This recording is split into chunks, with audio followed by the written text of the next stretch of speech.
I have a dream where the powerful and the powerless will sit at the same table, where the haves will see the have-nots, not as burdens, but as brothers, where class will not divide us, but conviction will unite us.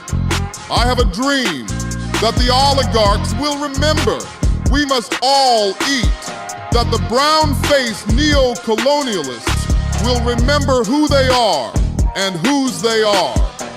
I have a dream that fraternities will build beyond internal architecture into a national bond, that the walls of design will give way to the bridges of brotherhood, not a fraternity of symbol, but a brotherhood of substance. I have a dream that we remain focused, that we stay in our conviction and remain fearless, that we double down, fortified, to return this Bahamaland to the foundation.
Mic check 1 2. Mic check 1 2.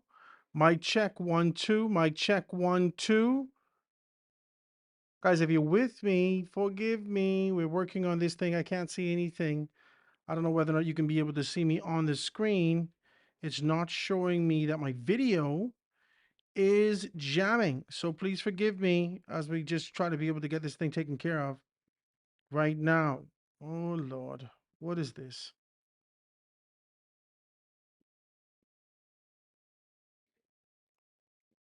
You see me? Hold on, let me look at my thing. Can you see me? No. Jamming. So please forgive me as we just try. You can hear me. You can hear me, but you can't see me. What is this?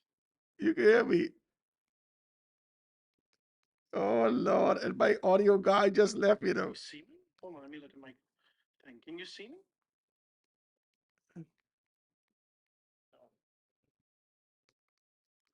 Hold up. Let me see if I can be able to get something. You can hear me. You can hear me, but you can't see me. You can hear me.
Taking Bahamian music to the world.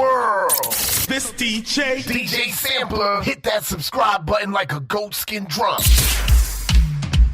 Hello, Ricky, it's Johnny Gate.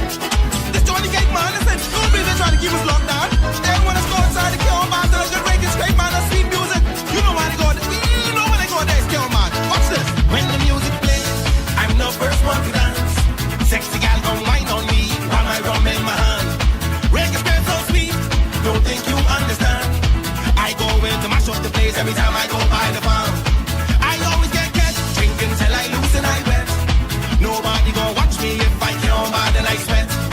On your market set, drunk but I ain't missing a step. Man, if you ain't feel the vibe, then stay over there by yourself.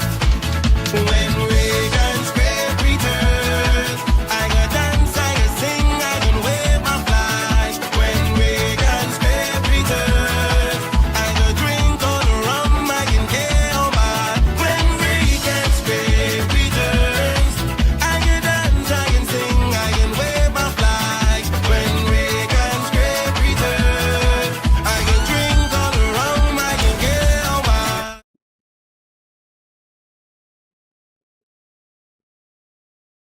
Taking Bahamian music to the world. This DJ Sampler. Hit that subscribe button like a goatskin drum. Hello, Ricky, it's Johnny Gate. This Johnny Gate, man, listen, don't believe they're trying to keep us locked down. They want us go outside to kill man, till I just break it straight, man, and sweet music. You know why they go, you know when they go there, kill man. Watch this. When the music plays, I'm the first one to dance. Sexy gal gon' whine on me, while my rum in my hand. Reggae spread so sweet, don't think you understand. I go in to mash up the place every time I go by the farm. I always get catch, drinking till I lose and I wet. Nobody gon' watch me if I can't bad and I sweat. On your market set, drunk but I ain't missing a step. Man, if you ain't feel the vibe, then stay over there by yourself. When Reagan's great return, I go dance, I go sing, I can wave my flag. When Reagan's great return, I go drink all the rum, I can get on by. When Reagan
I don't even know if I should continue to this today. This thing's stressing me right out.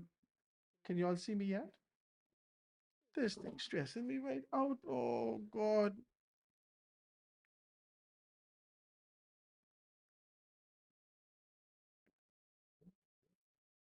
Oh Lord. Ladies and gentlemen, if you could see me, please forgive me. Listen, this thing trying to stress me out today. I don't even know what happened, but anyway, I hope that you guys are good. I guess it's just one of those days. It's one of those days where you're trying to be able to do what we're doing. All right. So don't fight me. Hope that we're good. Hope that everything is good with you guys as we're out here trying to do our best in the land of the living. So can you see me now? Is it okay now? Please forgive me. Oh God. I'm not a technical dummy, but I just did not know how to navigate. Can I say this? I don't have a MacBook, and this is a MacBook for me. I'm just a Android PC type of guy. I don't have like the MacBook, the AirBook, all these things. I never got into that. Never got into the iPhones and stuff like that. So now navigating this, I just don't know where to go, how to tap on them. So I had to be able to get some assistance. So please forgive me as we're here trying to be able to do what we have to do and get these things done. All right. All right, so with the time that we have left, let's see if we can be able to talk about what's happening in the country, what's happening around the city. Got to shout out my good, decent people over at Crystal Select. Beautiful day, grateful to be in your company. Always here to be able to jam with you guys. Go down there on East Street South and make sure you pick up your Crystal Select 325 1415, 1416, right? 325 1416. You can be able to get them East Street South, Crystal Select. They have everything for you as they continue to be able to jam and talk to you about what's happening. All right, so you can go down there and check that out, guys. I am grateful to be with you. I'm hoping that you can see me. All right, and let me see if I can be able to get this done. Let me look at you. Let me see if you can see me. You look like you can see me. You look like you can see me. Right?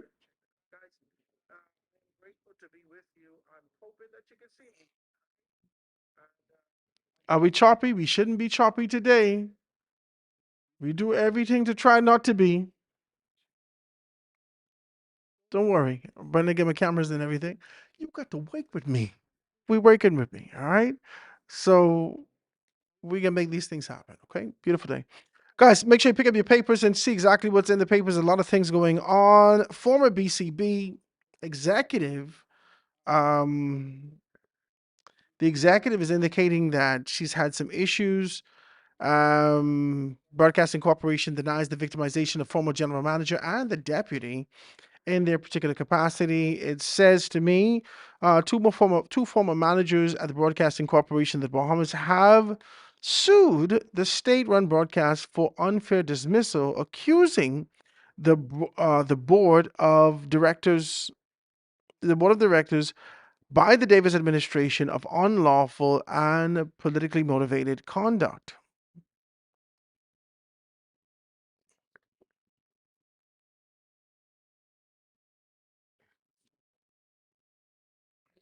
It's a little heavy for me. It's a little heavy for me, you know. As I look at it, it's a little heavy for me. It's a little heavy for me as I seek to be decent. It's a little heavy for me because if we're going to be honest, if we're going to be able to speak with clarity about these particular things, if we're going to be able to sit in the capacity and talk about where we are and how things are going, this existed under the former administration also.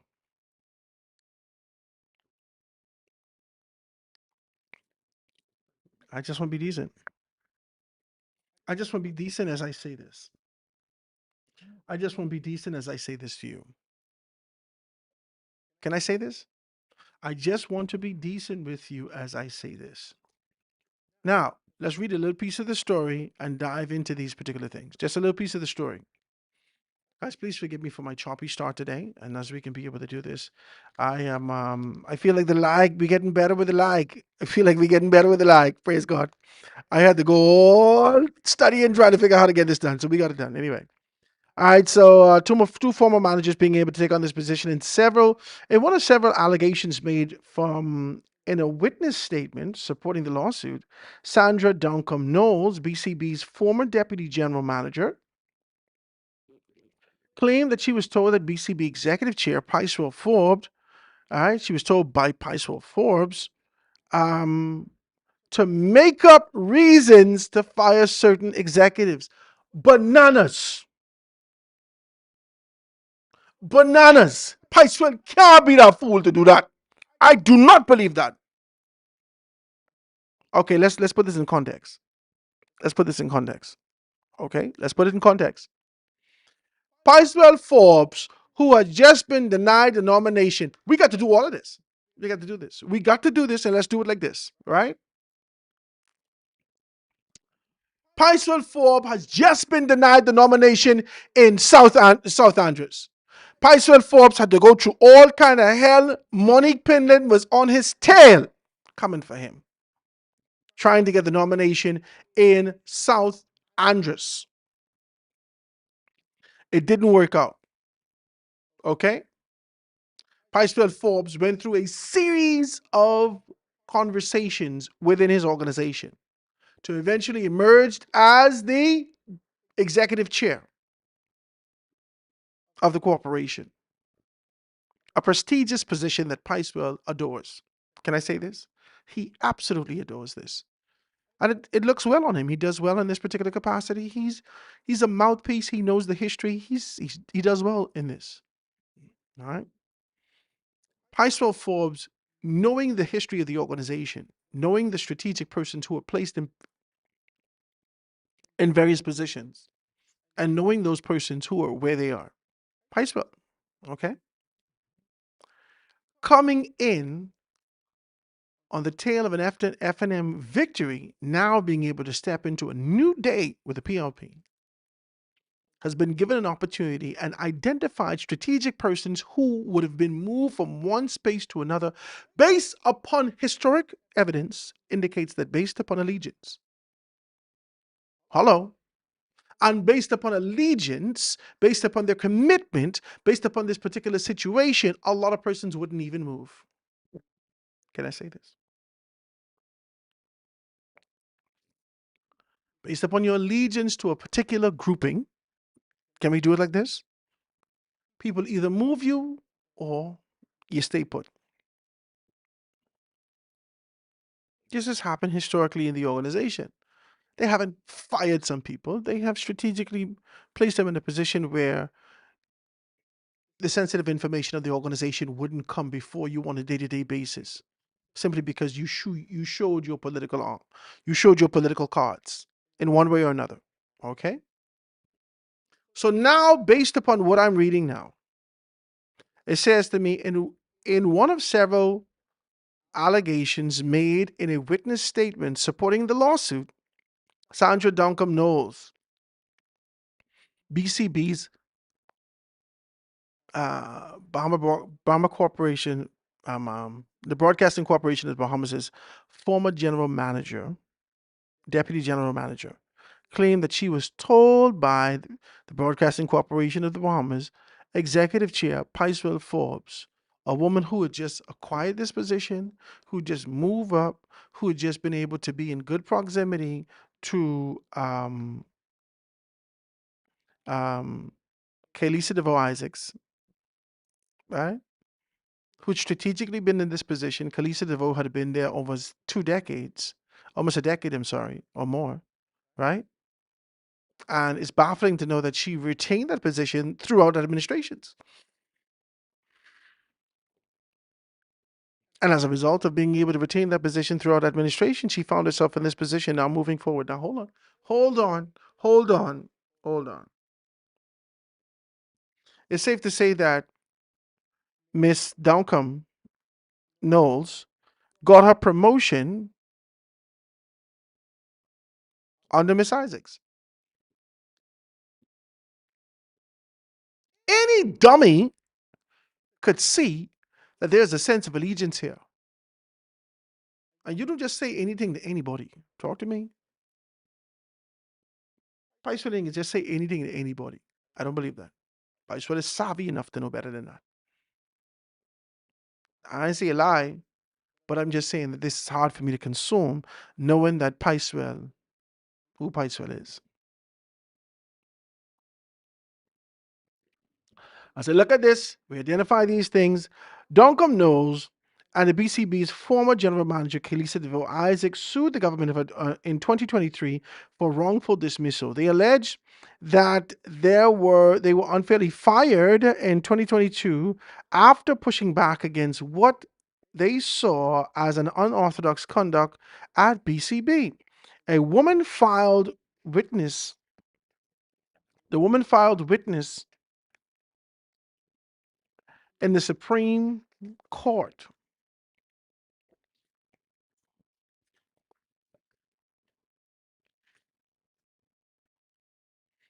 on Friday, which detail a litany of grievances and the accusations against the BCB's board. The BCB, in its filed defense, denied the woman that the women were victimized and that their termination was unfair. Duncombe Knowles said that they joined the BCB in May 1996 and was a permanent and pensionable employee at the time of her firing. She was responsible for human resources and training, making her annual salary of $84,600. She said that she was paid $98,548.98 when her employment was terminated. However, she claimed that this sum was incorrectly calculated, adding that she is owed an additional $118,364.71 with interest. With interest is wild, okay? And then she said that she was also part of the BCB's pension scheme, and after being fired, that she was entitled to options regarding her pension entitlements, which she has yet to receive. She's also asking for those benefits in her lawsuit. Duncombe Knowles said that she took pride in her role at the BCB, adding that her former employer will not be able to produce negative reports on her. According to Duncombe Knowles, things at the BCB took a downward turn after Forbes' appointment.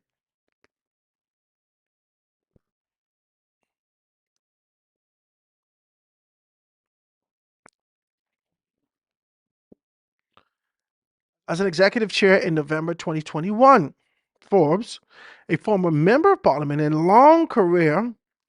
a long career in broadcasting at the BCB or ZNS Radio before stepping into his current role.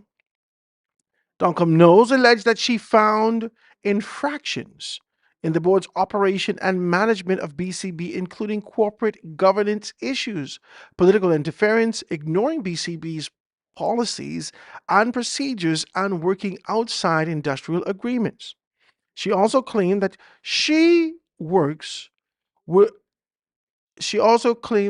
some workers were promoted from line stars to executive management without any experience and giving. Okay. Ms. Knowles, go after the $118,364.71 with interest. Do that. I understand that you're trying to build a case, but you're building it on a hill of beans. Okay? Shifting beans. You need to stop. Stop. You need to stop. You need to stop. Because there are some things that I can tell you personally.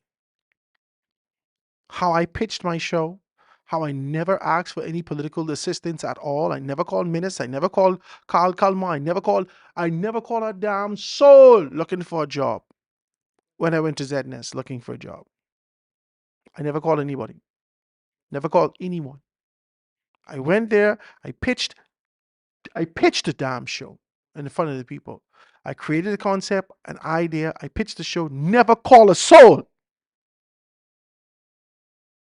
I sat before the executive chair at the time. Oh God, I forget his name. Anyway, Caucasian fellow. I can't remember his name. Right? It's bad. I should remember. It's Frank. I think it's Frank. Right? Sat before him, pitched the show. He called Kalisa Isaacs DeVoe in. I pitched the show. I talked to them about the concept. I said, I don't know what the show called. Kalisa says, Howard, do you know what the show called? I said, I don't know. She said, Howard, your show should be Howard Grant at Large. I love it. I think you should name it like that. I said, okay, no problem. Certain persons made certain calls. I didn't make a damn call. How I know? Because calls came to me. And it was an approval of sorts that needed to go through a particular avenue.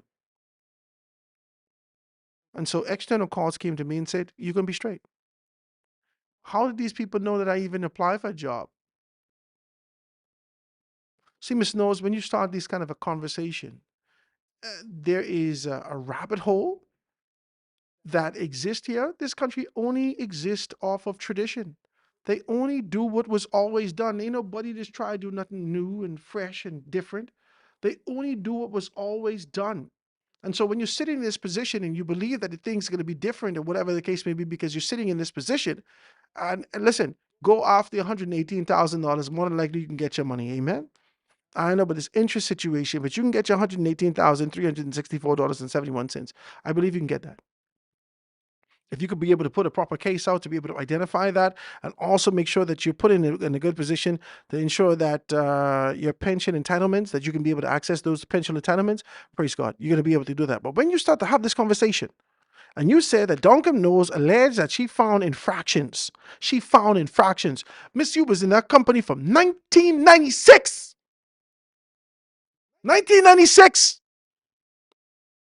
1996, you worked in training and human resources. You just find infractions? You need to stop. You need to stop. Stop it. Go after your money, put it on the table, identify those particular things. You're not going to be able to find the glory that you desire to eventually find yourself in the position as GM. They're not under this administration. It's not going to happen, especially after you would have done this. And it wasn't going to happen under Kalisa either. Kalisa wasn't moving nowhere. Her desire was to be able to be there and spill throughout the dispensation of different administrations. I was baffled that she was able to do that, but she did it. No one wants to have the hard conversation in this country. Media is not a representation of being able to put a handsome or pretty face before you. Media is not about being able to possess and project articulation and a particular story scheme before you. Media is about power in this country. The Broadcasting Corporation of the Bahamas is about the acquisition of power, and that is a representation of the government of the Bahamas. Right now, the BCB chairman, the minister is out of the office of the prime minister. This is coming out of the office of the prime minister. And this is not the first time this has happened. This portfolio never leaves the arm lengths of political power in this country. It doesn't, including under the former administration. And this goes all the way back to 1997, when you would have had your first year in this particular capacity, when Hubert Ingram was in the stead. And you would have seen significant transition happen in 2002. Then you would have seen significant transition happen in 2007. Ms. Duncan knows, what are you doing? What are you doing? Are you going to put all of these infractions that existed over decades in this organization? Decades, 30 years now. It would have been about 27 years for you because you left 3 years ago. 30 years this year, if it's from 1996. 30 years. And you can put all that on the shoulder of the infractions that only crept in when Picewell took over. It is bananas to me. Bananas to me. Shanique Miller, Darrell, Ortland, Steve McKinney, who was fired from the F&M stage.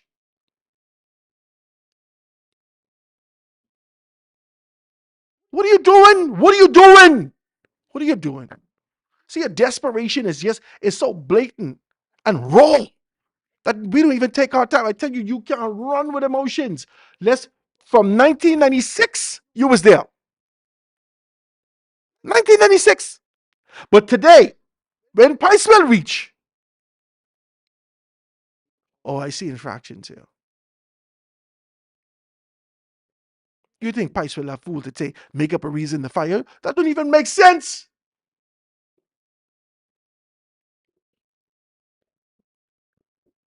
Picewell wouldn't say that to you if you was a PLP. I don't know your political. He wouldn't say that to you if you and him was in the same PLP caucus. And you and him get hired the same day. He would never say that to you under the auspices of the. I don't believe it. I can't tell you lie or not. I just said I don't believe the Picewell I know will say that. Not in the front there. Make up a reason. Make up a reason. That don't even sound right. As much words as Picewell just try out on a day-to-day basis.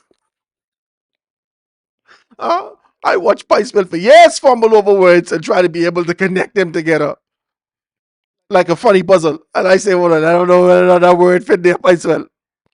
I laughing. Make up a reason. Picewell is study to figure out how he can be able to put these words together. He does this. This is what he does. He loves this. And he loves those people that he worked with. There's a level of adoration there and a commitment that spills through his conversations when he's talking to you about what he's done, what he hasn't done, and so forth and so on. And Pice will tell you, just figure out how to get, man, come on, man. Get your $118,000, and sweeten the pot. Make it look good. Make it look good. I don't know if this can stand up in the court. I think the court can be able to identify these things. But when you start to have this kind of a conversation about the infractions that you've seen, about corporate governance issues, political interference, ignoring BCB's policies and procedures, and working outside of the industrial agreement, I don't know whether or not I don't know whether or not we can be able to take this with a grain of salt. Because the truth is that we've seen this administration, and more specifically the executive chair and the general manager, make significant modifications to these particular things. We've seen under the former administration, or even when they were just coming in 2021, the significant modifications that they would have made in those spaces and how they shifted and changed and do everything they can do. You've seen that. You've seen these things, right? In an effort to substantiate the claim, Duncan Knowles cited that a letter purportedly written by BCB's current head of human resources, Linda Sands,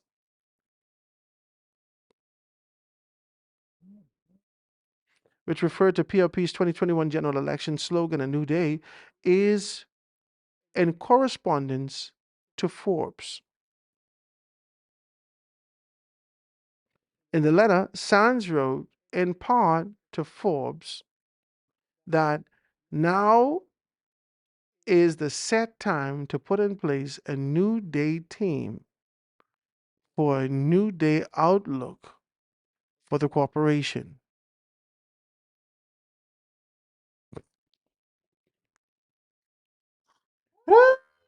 Jesus, your people don't have enough practice in corporate environments.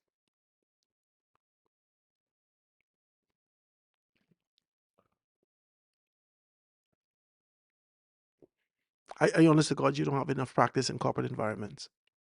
You just don't.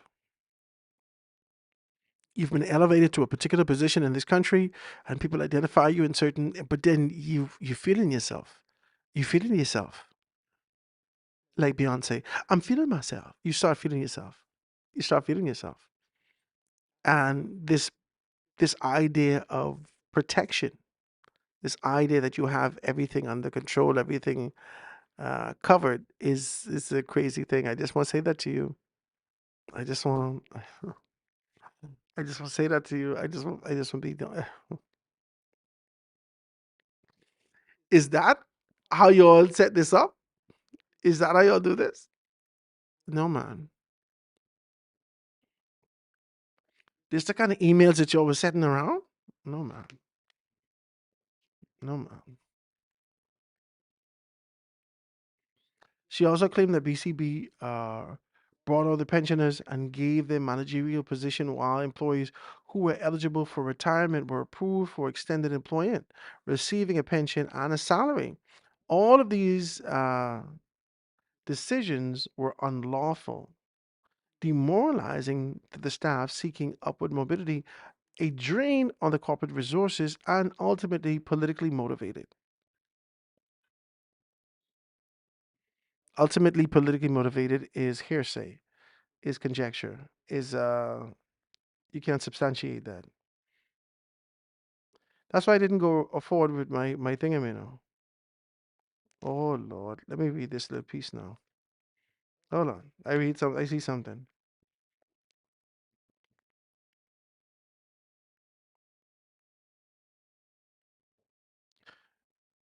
She claimed, and this is Miss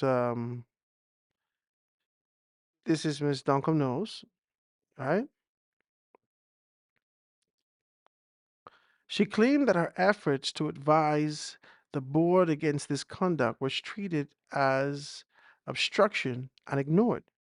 During this time of political interference, the chairman also requested that I terminate certain executives. And when I asked him for the reason for the termination, he said that I should just make up one. Okay.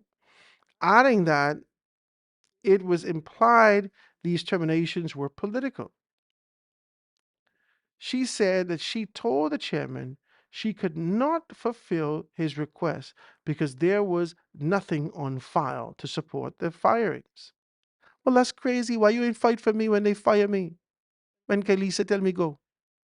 Why you ain't do that? That's crazy, eh? Life is a serious thing, you know. Life is a serious thing.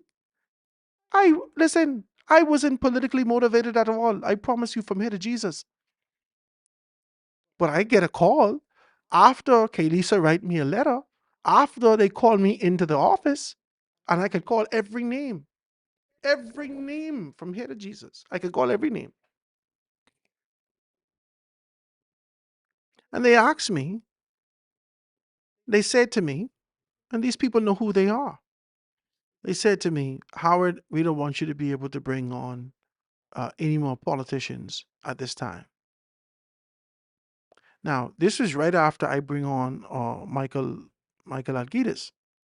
This was an interesting thing. Michael Alkides and the PRP put together a New Day agenda and indicated that they would cut VAT by 2%. This was an interesting conversation for me. How can you possibly do that? That's it. That's it. I was just thinking along the lines of journalism, along the lines of a conversation, to be able to think about the thinking of these things. Why would you do that? The PLP just made modifications to their constitution. They were being able to cut some things. They just started to talk about this aspirin concept. This was interesting that the oldest organization in our country had looked at this thing and were making modifications to be able to move in a particular direction. I wanted to be able to engage in that. I wanted to have this conversation. And so I call Alkides. I say, Mike, what's up? He said, hey, Howard, what's up? I said, listen, I want you to come on. He said, you ain't got no problem. I said, no, man, I don't think I should have no problem. We can have a good show. We just can talk about these things and boom, boom, right? So he said, okay, Howard, that's no problem. I'll be there. Okay. Mike came. The show was a damn good show. I enjoyed the show. Mike and I always have good banter. We have good conversation, and he always gives you meat on top of what he says. So there's some people who I enjoy having conversations with because they're good for radio, they're good for TV, they're good in terms of being able to add value to the conversation. And Mike has always been one of those persons, Mike and Alkitis. And so I called him and we had a good conversation. And right after the show, they called me in the office. They say, Mr. Grant, we want to talk to you. So I said, what happened? Right? Listen, I already didn't know this because I didn't get a couple calls from Grand Bahama. As I was walking to the thing, they texted me.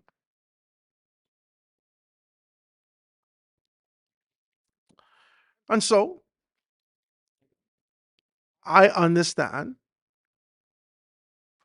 that upper management told a lower level management to be able to pull me in, someone who I was supposed to answer to. And when I went into the office, right? And I said, they say, Howard, this person, she says, Howard, I don't want you to bring on, we don't want you to bring on any more politicians for right now, because let's just take it easy for right now. So I said, is there a problem? So she says, no, it's no problem. Just let's just take it easy for right now. So I said, so you want me to cancel Adrian Gibson on Monday? I promise you this is what I said. So I said, you want me to cancel Adrian Gibson on Monday? Because this was a Thursday. So she says, oh, no. I don't want you to cancel Adrian Gibson. Bring Adrian Gibson on. So I said, it's okay that I bring in Glennis Hanna on Thursday then. So she said, Howard, listen, I only just take directive. That's what she said. She said, Howard, listen, I only just take directive. So I said, what you trying to say to me? So she said, I'm not saying anything, Howard. I told you what I had to say. I said, are you saying to me that I can't bring any PLP on? I never say that, Howard. I never say nothing like that. I said, that's what you're saying. This is what you're implying. I said, if you're telling me to bring in Adrian Gibson on Monday, and I tell you I got Glennis Hanna on Thursday, do you want me to cancel both, or you want me to bring it on two? She said, do whatever you want to do. Do whatever you want to do. I didn't tell you what I had to say. I said, what are you saying? She said, Howard, I am telling you, I only just take directive here. Just got the position.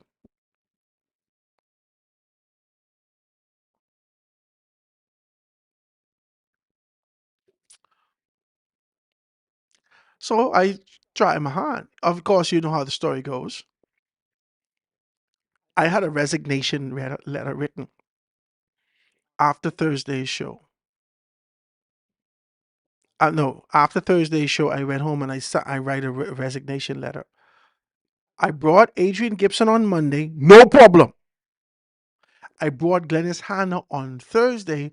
On Thursday, after whilst Glennis was on, they bring me a letter. We're cutting your show. From here to Jesus, I tell you the truth. I brought in Adrian Gibson on Monday, no problem. No problem. No problem. I brought in Glennis Hanna on Thursday. They gave me a letter to say, Howard, we're cutting your pay by half and cutting your show by an hour. The next day, I say, these people can't be serious, Jesus. I go on to work the next day. My show was from 4 to 6. At 5 o'clock, they cut the show off.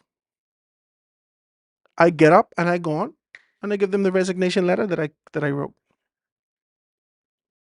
Because this is stupid, it is childish, it is asinine, and a bunch of jackasses must be working here, and a bunch of jackasses must be in government. That I can't have a conversation that 300,000 people live in Nassau, and I can go on any radio station and talk to these people all Jesus Day, but when I come here, all of a sudden, the Family Islanders are a bunch of asses, and they don't know nothing about what's going on in the country, so let's let them hide from them. I say, y'all gotta be stupid, this don't make no sense. I give them the damn letter.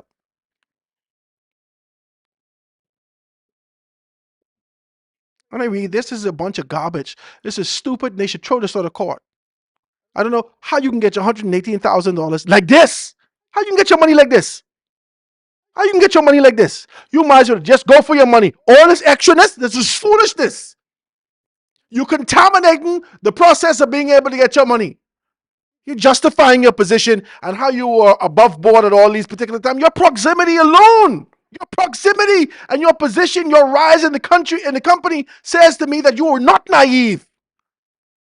Your rise in this company says to me that you are not naive. You understood how to navigate these shores, these banks, these waters. But all of a sudden, when you decided to be able to get, you will link up now like a Power Ranger. Like your Mighty Morphin Time, you will be able to link up with certain persons, and they had a target on their back. And so when one went down, everybody gone down. Now you're trying to be able to remain buoyant by being able to have a conversation like this. We know the corporation. The country knows the corporation. The general manager at this particular time could tell you how long they had him in the back in a damn trailer. No one ever fight for him. How they had him and Shanique in the back of the trailer. No one never fight for them. Never. You was there the whole time. Never fight for them.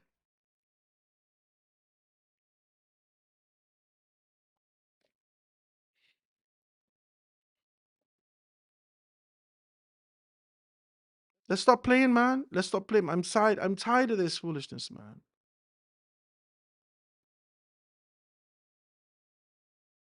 I'm tired of this, man. I'm trying to just be able to be calm and endure this and understand this, but this is an exhausting experience for me. This is an exhausting experience for me. This is an exhausting thing. You put yourself in this position. You want us to be able to believe this. We're trying our best to be able to understand this, right? You're getting into all these kind of conversations. Doncom said that she felt this line of questioning was misogynistic and abusive. She said that she wrote to Forbes on March 14, 2022 to complain about the incident. Which incident this is? She claimed that shortly after the new board was announced, Deputy Chair Arthur Mabeau requested a meeting to discuss human resources issue. She said that during the meeting, Beau asked intrusive questions about her husband and suggested her husband should travel with her on a business trip.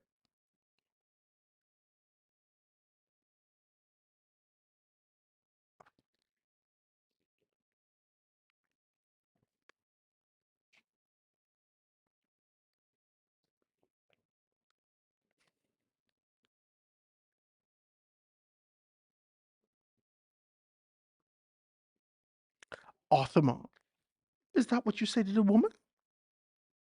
Her husband needs to travel with her on a business trip? Jesus.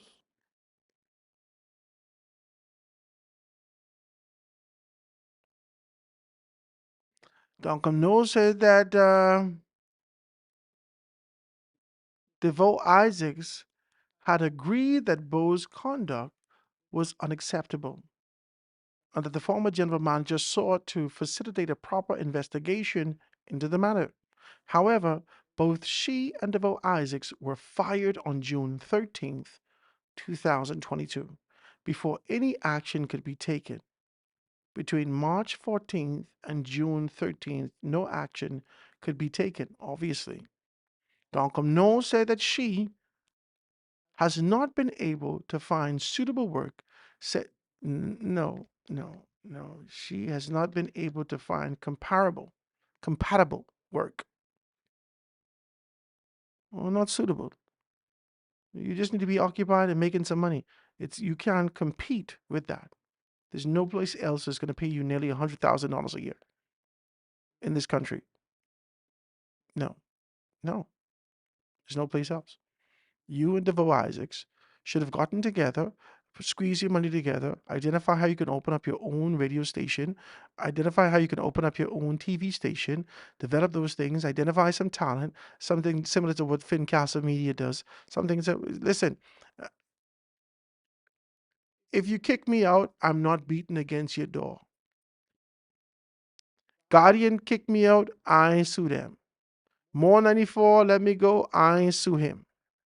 I could find a way. Any of us could find a reason to sue people for wrongful termination. Any of us could find a reason. You think I got time to be sitting down running after somebody? I don't have time to be doing that. I must pay my lawyer and pay this and pay. I ain't got no time to do that. I don't have time to do that. Every single one of them is a wrongful dismissal. I have been nothing but professional and above board in every situation. I've said some things that you may have been you may not like. I said some things that you disagree with. In every situation, yes. Including when I was at Guardian and I left Guardian the first time. They were very upset with me. Dwight was extremely, Howard, how could you do this? When I left Rush Hour, I wasn't making a dime. I have children. I have a wife. I ain't making no money here.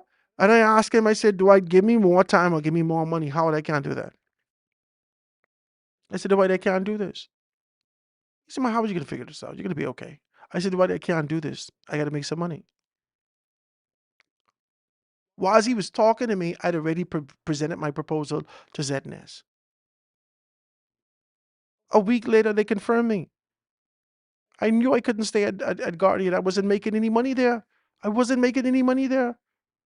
Right after they confirmed me over at ZNS, I stepped over there. And Dwight was enraged with me. He was upset. I walked into Guardian at one point. He said, did they let you in here, Howard? I said, oh, I didn't know you could stop me from coming here. He was so upset and infuriated with me, I had to circumvent certain aspects of things. It's just the nature of how business is done. Very personal in this country.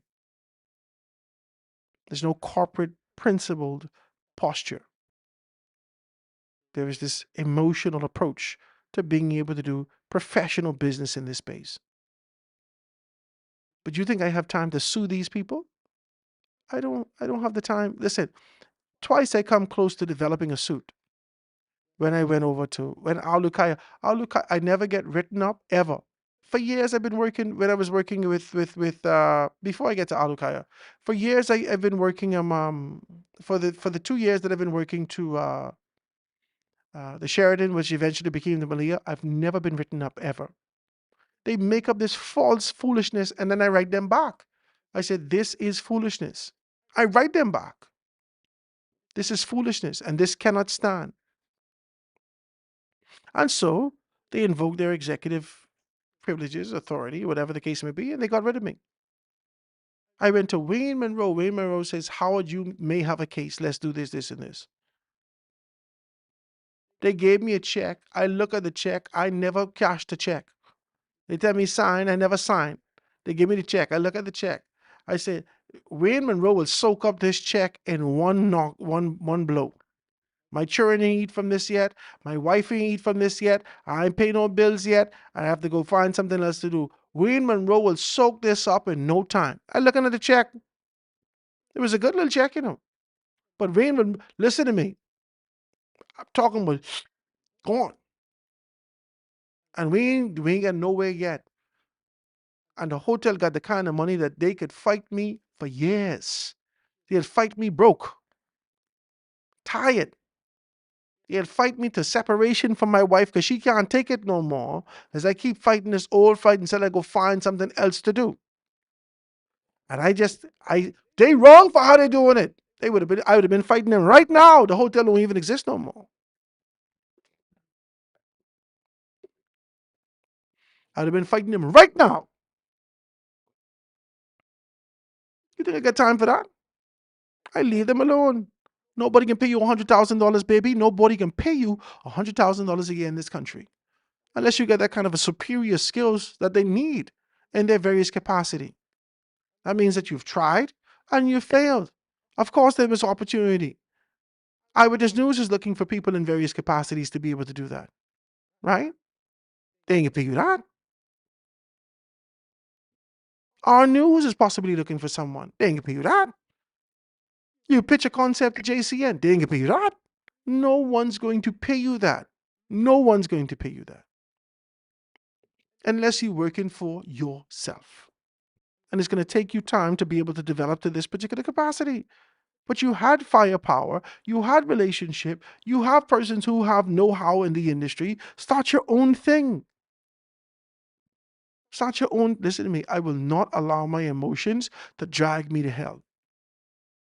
I will not allow myself to wake up every Jesus day and say, they was wrong what they did to me. They was wrong. I would not do that. Howard Grant will not do it. I did it, I did it. I had an indifference with someone who did something to me, who I love dearly, and I thought that they were wrong. Listen to me. I'm telling you the truth. I had an indifference with someone who did something to me, and I thought that they were wrong. And anybody you ask, if you ask them, they will tell you they were wrong. But, human beings being who they are, we got to see this out. We row it now, and I got to stand my ground, you stand your ground. All right, no problem. They did this to me, absolutely wrong for what they've done to me, and I had all right in the world to separate myself from these persons, but I harbored resentment, and I had anger, disappointment, and I did not have clarity on why these people did what they did to me. I was broken about it. I was angry about it because I was looking forward to making another step. And that step was stifled by people who should not, in my view, have done this, but they did. Yes, I didn't talk to these people. I just leave them alone. And I kept mulling over it day after day and assured myself in vanity and carnality that I was right. I assured myself I was right. And Jesus Christ would side with me until one night. Can I say this to you? And I don't want you to think nothing, no superstitious, nothing like that. I'm very sensitive and I've always been spiritual. From I was a child, I used to see ghosts. I born seeing ghosts. All my life. All my life. I could still see them now. You understand? I could see them. I don't know. I was born with a thing around my neck, and my mommy had to, 52 hours, she had to eventually have a C-section. This was 1981. Anyway, I've always been sensitive to spiritual aspects and spiritual things. Always been sensitive. And as a result of that sensitivity,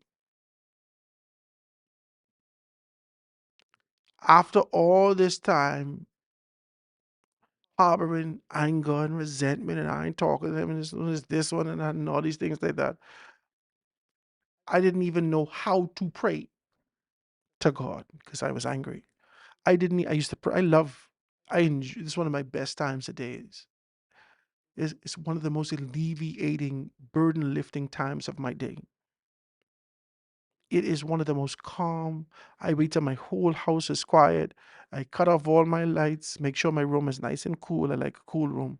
I kneel down, my wife's sleeping, my children sleeping, and I pray to my God. I love that. I put my two pillows there. I make up my little thing. I pray to my God. I love that. I love that. I couldn't do that for years. I was angry. I was angry. I was smoking cigars, trying to be able to subside this because you get a little pinch of like a little buzz when you smoke a cigar. And I smoking my cigars, and I'm trying to be able to find, because I could still feel this kind of a knot that exists in me. I promise you, I'm not lying to you. I'm telling you the truth.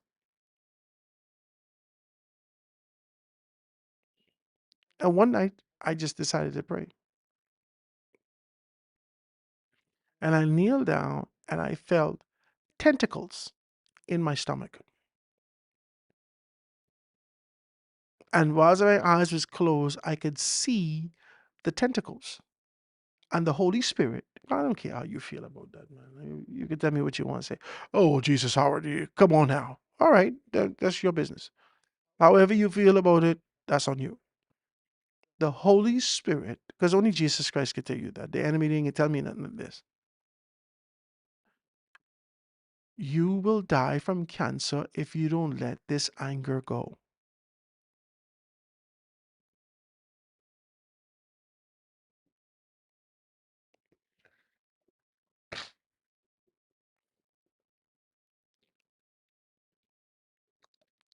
You hear me? I kneeling down, I praying, and I could feel a churning in my stomach. That's the formation of cancer. That's what it said. You will die from cancer if you don't let this go. See, as it is in heaven, so shall it be on earth. We don't recognize that a great deal of the things that we endured, some of the things not necessarily our fault, maybe it is as a result of what exists in our lineage, in our bloodline, that follows through and finds its way down to us, just like diabetes and just like these particular things, right? What you're predisposed to, like breast cancer, right? It ain't that you do anything.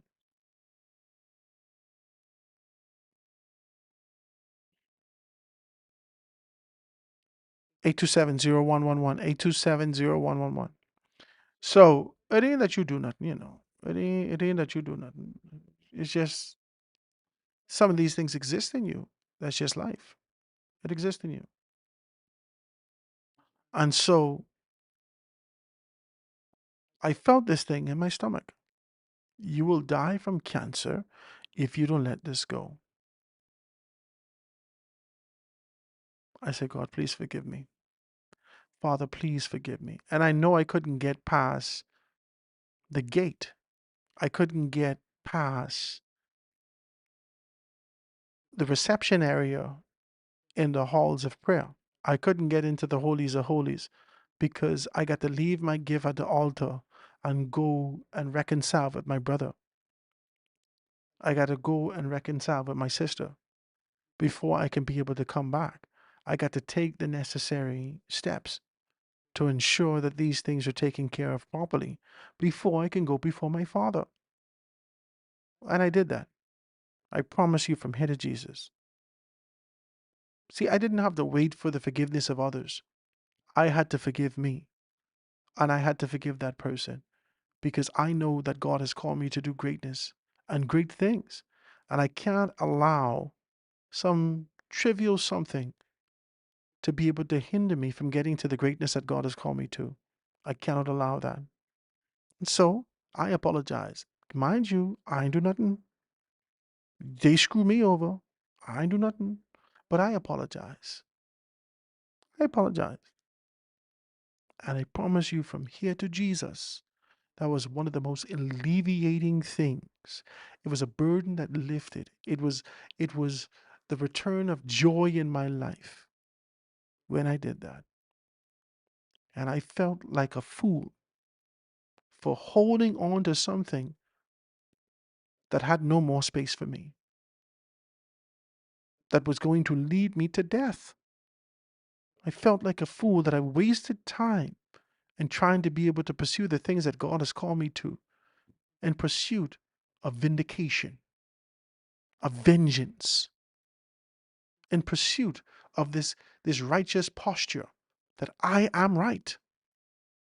You think I got time to be fighting with these other people company? The devil is a liar. The devil is a liar. Miss, go after $118,000 some dollars and pray to Jesus you get that. I believe you can get it. But to add all this extra gravy in listen, you got 2 grain of rice in this plate and you got gallons of gravy on this. Unnecessary. Unnecessary. Ain't even really no meat on the plate. All this is just gravy. You got to stop this. You got to stop this. An institution that we know historically has had an affiliation with any government of the day, and these people get fired from the stage, from the podium, when people have been shifted and left, right, and center, when people who are still there and still serving in the capacity as senators, still there and serving and being able to run for and run after these particular things. Come on, man. Come on. Come on. See, people won't be sympathetic with you and really have a conversation about growth and development in the country and talk about what needs to be done. But then when you take on this position after 30 years, nearly 30 years, today, this is the only time I ever see a problem. Come on, man. You never see a problem before? Never? Never.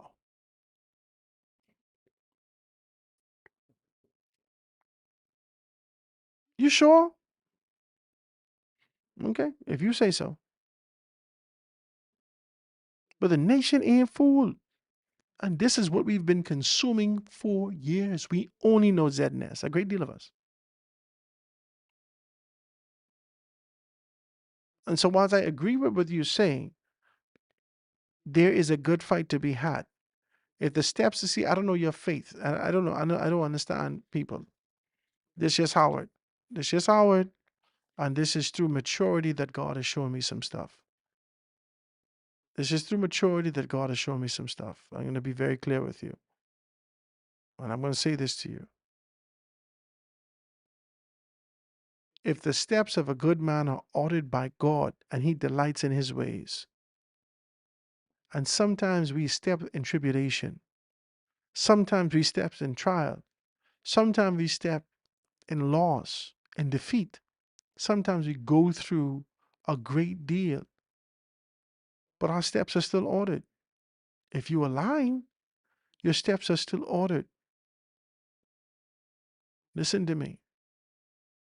I promise you, if I could give you my testimony about how good God has been to me, even in what is perceived to be defeat, and how He's opened up gates and doors and windows for me after that, it'll blow your mind. It'll blow your mind.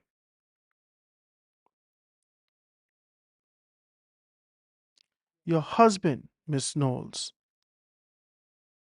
your husband, Miss Isaacs, because both of you are married women based upon your hyphenation of your name, which in itself speaks volumes to me. Praise Jesus. As the head of the home should make you to understand an alignment and the purpose that God has called us to, and say to you, there is much to be done. You've acquired your experience, your exposure, your understanding. You've established yourself in the industry based upon your proximity and the professional approach that you've taken. The nation needs diversification as it relates to media, the various media houses. The nation needs diversification as it relates to whatever your profession is, which you've been absorbing over the years. We can diversify that platform, that space, by being able to introduce your convictions, your ideas. But let's take the proper step. You audience, it's just Howard. Both of you ain't get released so you can tag team and fight the government. That ain't how I see you. Kalisa DeVoe Isaacs has a relationship across shores. Across shores. The story goes that Hubert Ingram gave her her job when he went and he was interviewed in a particular space across shores in the United States of America. They sought after her and she got the particular position, or eventually grew to this position. They called her home because she is extremely talented. I don't have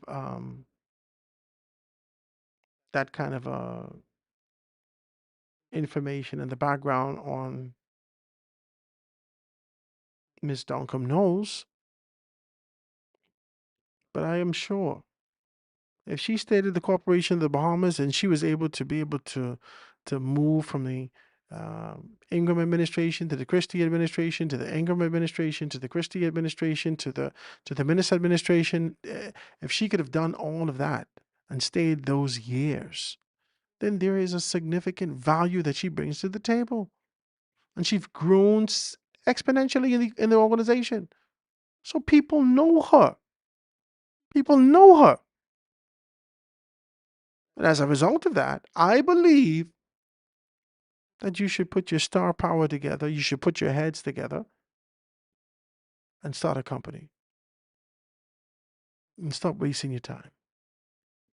Get your little couple dollars and stop wasting your time. Let these things go. Some fights are good fights to fight. Some fight is a representation of being able to stand firm and stand strong. Some fights are just, well, I know I wasn't wrong. We can do better than that. Guys, let's take a quick break. When we get back, we can have a little bit more conversation and talk about where we are in the nation. Quick break. Going to be right back after this.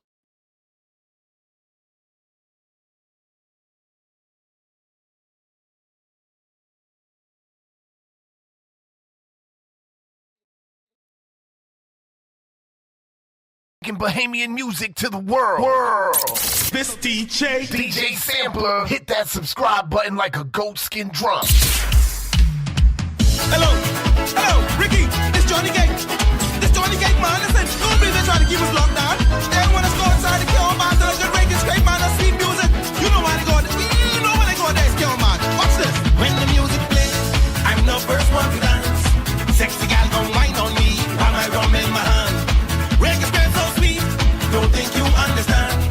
I go in to mash up the place every time I go by the farm. I always get catch, drinking till I lose and I wet. Nobody gon' watch me if I can't bad and I sweat. On your market set, drunk but I ain't missing a step. Man, if you ain't feel the vibe, then stay over there by yourself.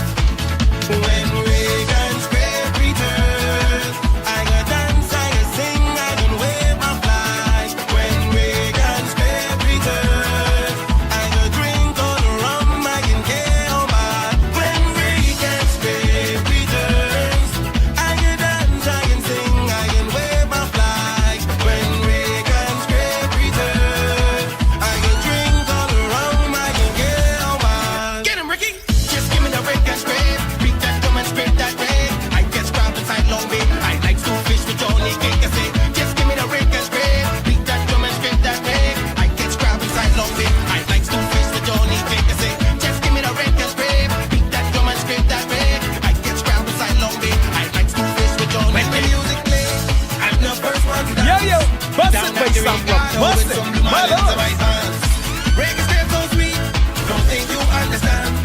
Man, wanging on woman, wanging back on a man. I always get drinking till I lose and I wet. Nobody gon' watch me if I get bad and I sweat. On your market set, drunk but I ain't missing a step.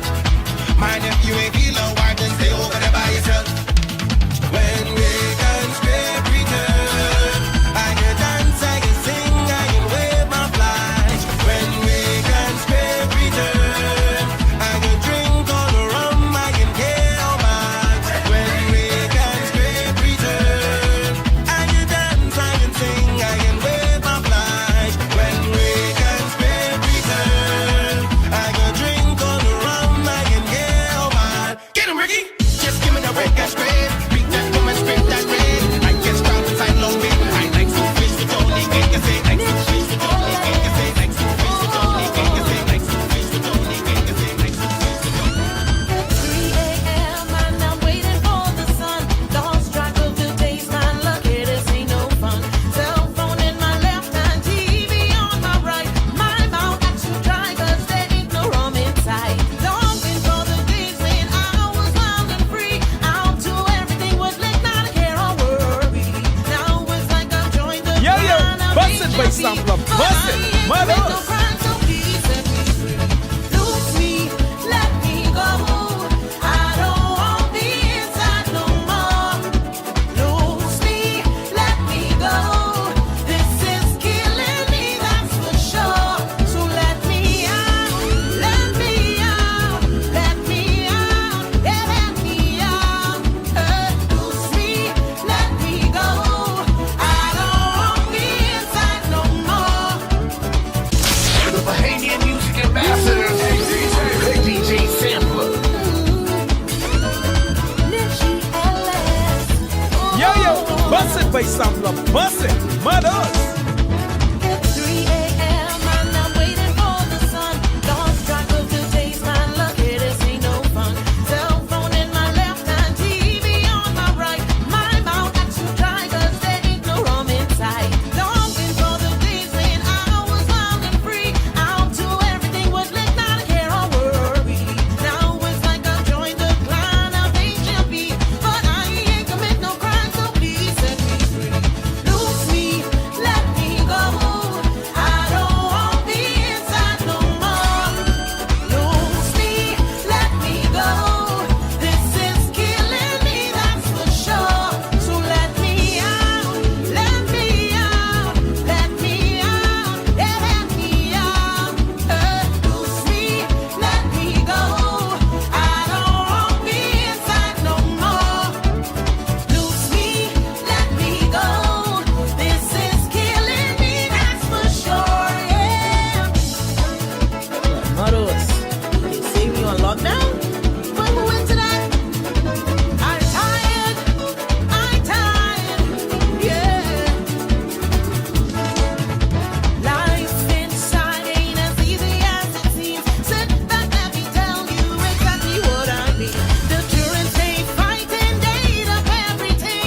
Yo, bust it, bass sampler. Bust it. Mothers.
His name was Arthur, he was my papa. He loved to whistle, boy he was good. Plowing the field or catching fish, you could hear Papa whistling like this. Oh, whistle Papa. And we're back, ladies and gentlemen. Jamming with you, just being able to talk about these things in these last few minutes before we get out of here. Like I said, please forgive me for the technical difficulties today and being able to talk about that. Now, we are still on a political posture and whatnot. And please, Miss Knowles, y'all don't get sensitive with me, eh? Everybody got a job. Y'all got your job. I got my job. This is my job is. We come here and we talk about these things at least to be able to add and give information to the public to let it know exactly what's what, but also these are opinion-based shows. And so I offer you my opinion to let you know that this is what it is, what I believe it should be, what I believe this is rules and regulations that govern this particular thing prior. Maybe they went contrary, maybe they're creating their own rules. However that conversation goes, don't be mad at me. If you want to have a conversation, come talk to me. Hit me up, 827-0111, 827-0111, and we can be able to take it from there. But there's a lot more in the papers today. Let's see if we can be able to read a little taste. This one's here from the Tribune. First story was from the Guardian. This one here is from the Tribune. And we could be able to see that. Okay, so it says legal cloud fuels F&M anxiety in Long Island. Concerns that an unresolved court case could cost the Free National Movement the Long Island seat are weighing heavily on the party's nomination race, as 4 aspirants, including the sitting MP, press their case for selection. These concerns surface repeatedly as special F&M meeting on Long Island on Friday, where party leader Michael Pintard and senior officials met supporters and heard presentations from the contenders. So the aspirants are incumbent Adrian Gibson, former Fort Charlotte MP.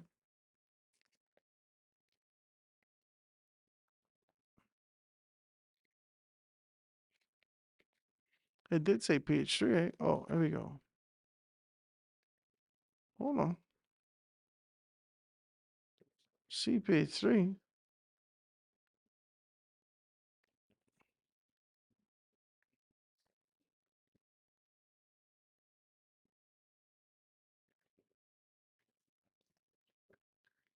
What better story is?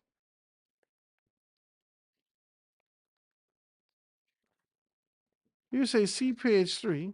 I turn to page 3. Oh, it's actually on page 4. Sorry guys. So they got it on page 4. Let's look at page 4. So it says former Fort Charlotte MP Dr. Andre Rollins, former F&M Deputy Chairman Brad McPhee, and former F&M Treasurer Michael Turnquest.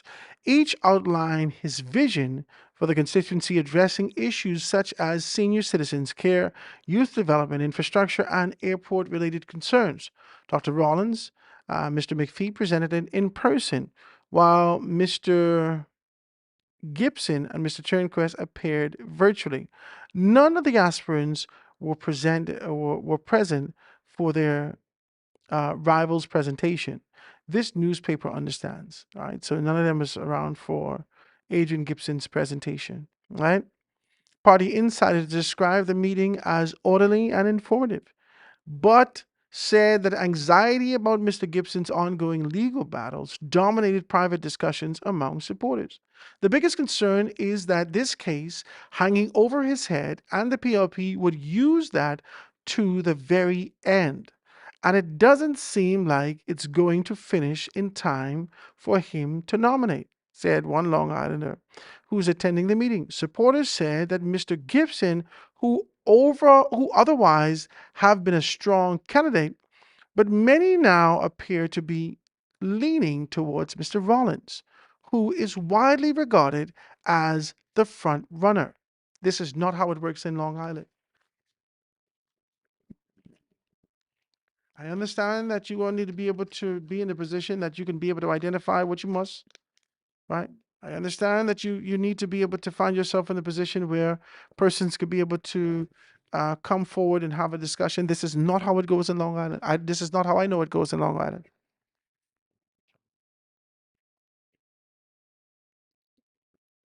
Let's read.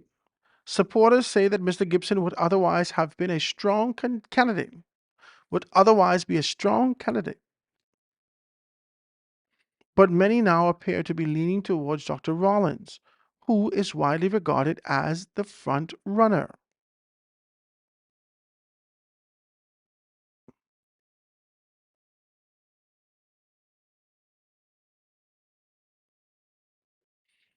Speaking to the Tribune yesterday, Dr. Rollins said that he wants to be a strong voice for Long Island and advance the community's concern, stressing his respect for the residents and the importance of the party unity. There's a couple of things that pops out to me here.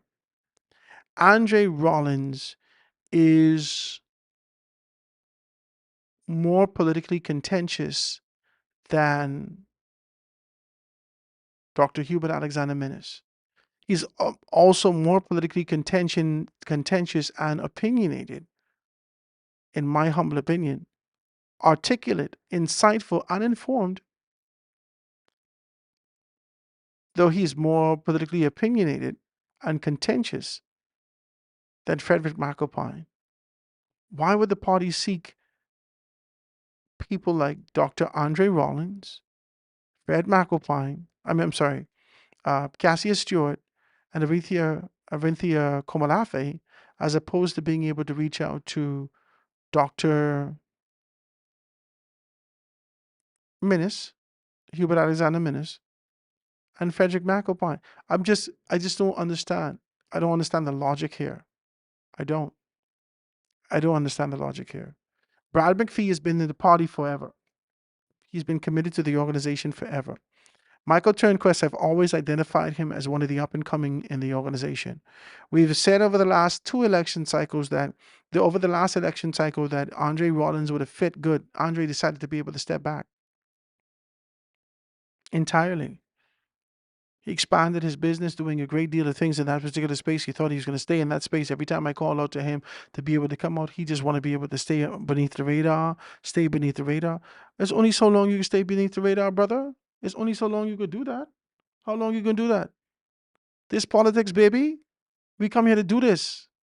And you don't do this by being able to shovel stuff. We talk. This is how we just talk. You let people know your heart, your mind, your passion, your position, your future, all the future that you envision, all these things. This is what politics is all about. You put Andre Rollins in there and he win, you're gone. You lose. Because he could beat you in convention. He could beat you in convention. But you choose him. He could beat you in convention. Yeah, what you doing? Marvin could beat you at convention. Marvin Deems, Shannon Dawn could beat you at convention. Andre could beat you at convention. Adrian get clean up, he could beat you at convention. What wrong? These men strong. The only strength you have now, allegedly, is your affiliation with former leadership to be able to have your back. But you can't beat these men toe to toe. None of them. But you're going for them unless somebody else going for them. and you ain't got nothing to say on that. Yeah, Andre would be a good man to put in there. But I don't understand what's coming out of Long Island. Because if you want Adrian, once he could be able to he's a candidate now. Has not been found guilty in any of these particular instances. He's still going through his trial. Once he's going through that, I don't think his position to be able to vie and represent, put himself forward, is a I don't think that he could be able to do to go contrary to that. Right?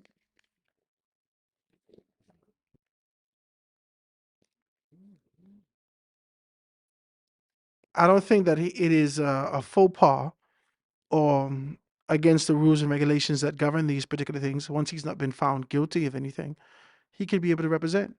So let Adrian Gibson run as an independent.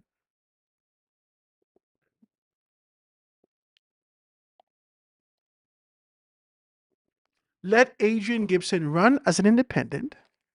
Hello, somebody. Let Adrian Gibson run as an independent. Can I get an amen?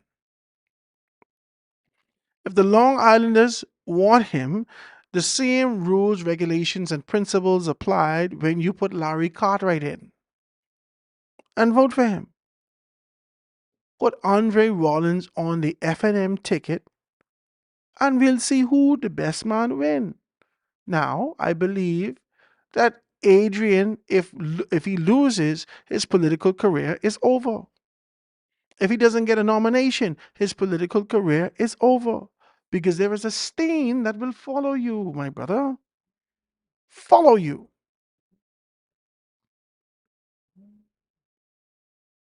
How much more minutes we got? 3 minutes? When we get back tomorrow, guys, we're going to be able to take up from there and be able to identify these things, all right? So tomorrow we're going to have a further conversation. Tomorrow we're going to have a further conversation about these things and really talk about Adrian Gibson in his particular capacity and how things are going there. I can see if we can bring somebody in so we can have a further conversation about that. We're 2 minutes away from 3 o'clock, so I just want to be able to get 2 o'clock. So I want to be able to get these things in. I thank you so much for your time, your dedication, and allowing me to be able to get through these glitches.